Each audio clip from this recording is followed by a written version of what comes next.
Hello दोस्तों, टेलीसेंस के official YouTube channel पर आपका बहुत बहुत स्वागत है। हमें बेहद खुशी है कि आप हमारे चैनल के माध्यम से स्टेप बाय स्टेप टैली सीख रहे हैं।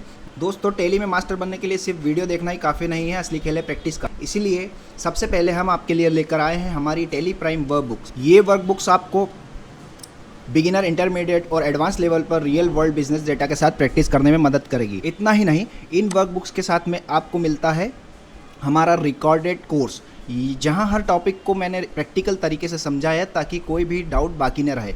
इसके साथ ही आपको दी जा रही है हमारी Tally Prime step by step e books. ये ई बुक्स 3 वॉल्यूम में हैं, जिनमें हर चैप्टर की समरी और इम्पॉर्टेंट शॉर्टकट्स दिए गए हैं ताकि आप कहीं भी क्विक रिवीजन कर सकें। जॉब की तैयारी के लिए हम आपके लिए लाए हैं top 100 interview questions and answer की पीडीएफ, जो आपको किसी भी अकाउंटिंग इंटरव्यू को क्रैक करने में मदद करेगी। और जैसे ही आप अपना कोर्स फिनिश करते हैं तो आपको मिलता है एक पार्टिसिपेशन सर्टिफिकेट, जिसे आप अपने रिज्यूमे में लगाकर अपनी स्किल्स को पूरी दुनिया को दिखा सकते हैं। यह पूरा बंडल यानी workbook, recorded course, e books और इंटरव्यू पीडीएफ और सर्टिफिकेट आपको मिल रहा है सिर्फ 499 रुपये में।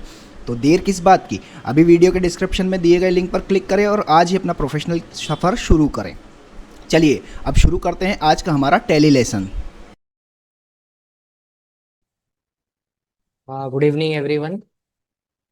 जैसा हमने पिछली क्लास में डिस्कस किया था किस तरीके से हम चेक डिपॉजिट स्लिप का यूज़ कर रहे थे, तो आप सभी को जो वर्कबुक है वो ग्रुप में मिल चुकी है।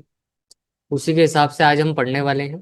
तो आज हम सीखेंगे किस तरीके से टैली में चेक से पेमेंट दिया जाता है। अभी तक हम जो पेमेंट करते थे वो कैश में हम करते थे, अब हम जो पेमेंट करेंगे वो चेक से करेंगे। तो कैसे, देखिए, जैसे पिछली क्लासेस में आपने देखा था कि जब हम पेमेंट करते थे तो हम यहाँ जाते थे F5 पर। F5 पर आने के बाद आप क्रिएट करते थे, नाम लिखते थे। जब चूंकि सैलरी होती थी तो इसका जो अंडर हेड है वो हम लिखते थे इनडायरेक्ट एक्सपेंसेस। एक्सपेंसेस लेने के बाद हम यहाँ लिखते थे 4,000 और यहाँ पर हम लिखते थे कैश। ये हमारा पुराना मैकेनिज्म है जिसके थ्रू हम पेमेंट करते थे। आज हम देखते हैं कि भाई कैश पेमेंट ना कर कर हम सामने वाले को चेक से पेमेंट किस तरीके से कर सकते हैं। बैंक हमको चेकबुक कैसे देती है, या बैंक ने जो चेकबुक हमको दी है उसको हम कैसे सेट करेंगे हमारे इस टेली के सॉफ्टवेयर में। तो उसके लिए आपको जाना होगा F4 पर। कैश डिपॉजिट हम करते हैं जो भी एक पर्टिकुलर बैलेंस है वो, और यहाँ पर आप देखेंगे कि उस बैंक का नाम हम लिखेंगे जिस बैंक में हम पैसा जमा करने वाले हैं या जिसमें हमारा अकाउंट है। तो आप यहाँ से आते हैं बंधन बैंक, इसका अंडर हेड हम लिखेंगे बैंक अकाउंट। और जैसा जब मैंने आपको F4 पढ़ाया था तो मैंने आपसे कहा था कि अभी हम ये सारी चीज़ें छोड़ देते हैं, जब हम बैंकिंग पढ़ेंगे तो सारी चीज़ें यस करेंगे। तो आज वो टाइम है जिसको हम यस करेंगे। इसमें देखिए, तो यहाँ पर आप अकाउंट नंबर मेंशन करेंगे, IFSC कोड जो भी आपका लगता है वो आप यहाँ सेट कर लें। शिफ्ट कोड क्या होता है, तो शिफ्ट कोड वो होता है कि जब ट्रांजेक्शन इंटरनेशनल होता है तब हम शिफ्ट कोड का यूज़ करते हैं। तो ऐसा कुछ है नहीं अभी हमारे पास। बैंक की बात करेंगे आप, तो bank name not applicable, branch आप बता देंगे जैसे भोपाल। अब यहाँ पर आप देखेंगे कि एक कि यहाँ पर एक ऑप्शन आता है सेट अल्टर कॉन्फ़िगरेशन। तो यहाँ से इसको हम करेंगे यस। यस करने के बाद आप पहला ऑप्शन देख रहे हैं जिसका नाम है set alter range for chequebook. Set alter range for chequebook, इसको हम यस करते हैं। और यस करने के बाद हम देखते हैं कि यहाँ हमारे पास 4 ऑप्शन, जैसे आपकी स्क्रीन पर 4 ऑप्शन विजिबल है। पहला ऑप्शन है फ्रॉम नंबर, अगला है to number, number of check, और एक हमारे पास है चेकबुक नेम। जैसे आप यहाँ देख रहे हैं from number, to number, number of check, और एक हमारे पास है चेकबुक नेम। तो यहाँ पर जो चेक होता है वो 6 डिजिट का होता है, तो हमने यहाँ लिखा 600-101। यहाँ पर आप देखेंगे टू नंबर में हम लिखेंगे 600-125। तो ऑटोमेटिकली इस सीरीज में एक नंबर काउंट हो जाएगा 25। और यहाँ पर हमारी ये पहली लीव है तो हम यहाँ लिखेंगे बुक नंबर 1। इस पूरे को आप एक्सेप्ट करेंगे कंट्रोल से, या फिर आप एक ये एक्सेप्ट बटन से यस कर लें।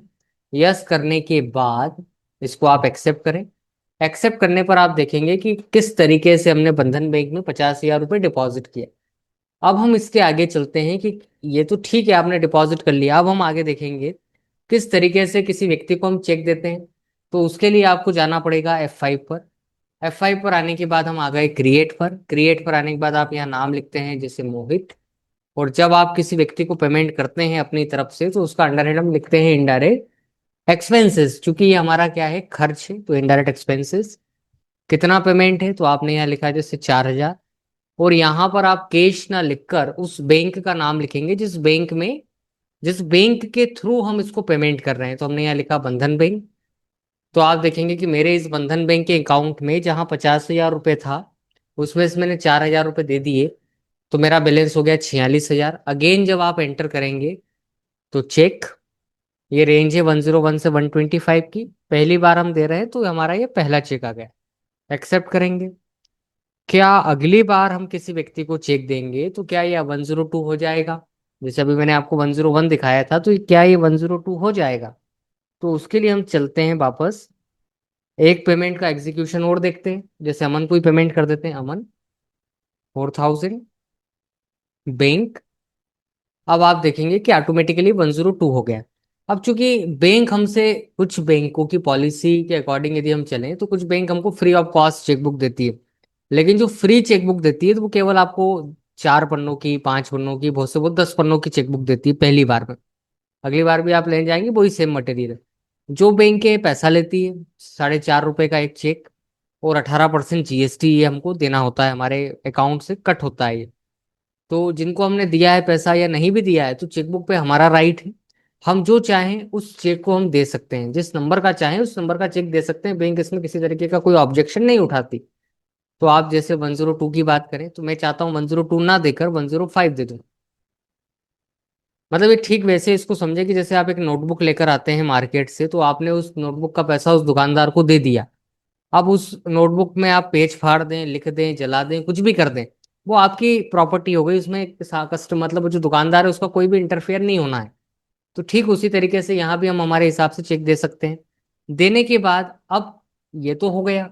अब ये कैसे पता चलेगा कि भाई कौन सा चेक किसको दिया? जैसे आपने चेकबुक देखी होगी, तो बैंक भी जब चेकबुक देती है तो पहले पेज पे तो आपको आपका नाम, अकाउंट नंबर, आईएफएससी वगैरह प्रिंटेड मिलता है। उसके आगे जब आप चलते हैं तो एक पर्टिकुलर कॉलम के थ्रू बताती है कि भाई कौन सा चेक किसको दिया है, क्यों दिया है, कितने अमाउंट का दिया है, किस तारीख को दिया है। तो उसी तरीके से मतलब बेसिकली रजिस्टर है वो।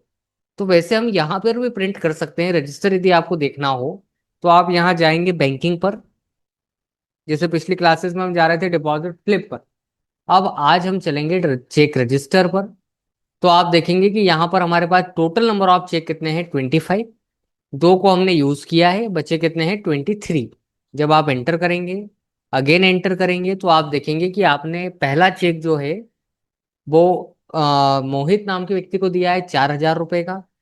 और एक चेक ये है 105 का, जिसमें हम कहते हैं कि भाई ये चेक हमने किसको दिया है, किसी अमन नाम के व्यक्ति को चेक दिया है। तो ये इस तरीके से हम यूज करते हैं इसका, इस तरीके से हम इसका क्या करते हैं, उपयोग करते हैं।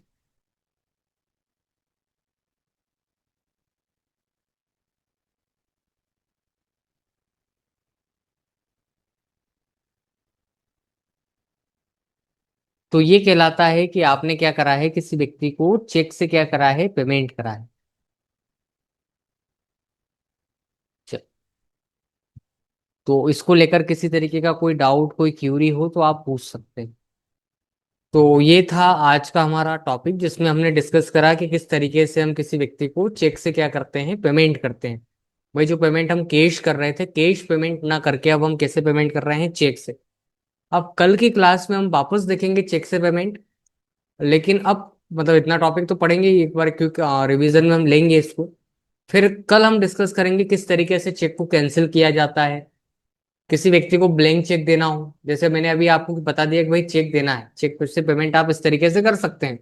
लेकिन एक पॉइंट ये भी हम समझें इसमें कि आपने तो आज की तारीख में 1 अप्रैल 26, जैसे बैंक डेट आज की डेट के हिसाब से बात करें एजुकेशनल मोड पे, तो आपने आज चेक इशू करा। तो हो सकता है जैसे मैंने आज, आप ऐसा मान लें कि भाई जैसे आज 6 अप्रैल है, तो कुछ समय के लिए हम मान लेते हैं कि भाई 1 अप्रैल है। मैंने आज अभी आपको 9:14 पे चेक दे दिया, आप इसको आज क्लियर तो करवा नहीं पाओगे। भाई यदि मैंने आपको चेक दे दिया कि भैया ये चेक आप ले जाएं पेमेंट का, तो आप आज नहीं लगा सकते, आप कल लगाएंगे। और सेम बैंक का है तो आजकल तो चेक सेम डे क्लियर हो जाता है। तो कहने का कि भाई चेक इशू भले 1 तारीख को हुआ, लेकिन चेक क्लियर कब होगा? अगली तारीख पे। मतलब आज 6 तारीख को मैंने आपको चेक इशू करा, तो चेक क्लियर होगा 7 तारीख के दिन। तो ये टॉपिक भी कल हम वापस इसमें कवर करेंगे कि किस तरीके से हम उसका उपयोग कर पाते हैं। तो आपको वर्कबुक मिल चुकी है व्हाट्सएप ग्रुप में, आप एक बार प्रैक्टिस करें। पिछली वर्कबुक पे भी आपने प्रैक्टिस करी होगी, इस पर भी आप कर कर देखें। फिर कल हम इसके आगे का जो टॉपिक है उसको कवर करेंगे। चलिए, thank you for watching, good night.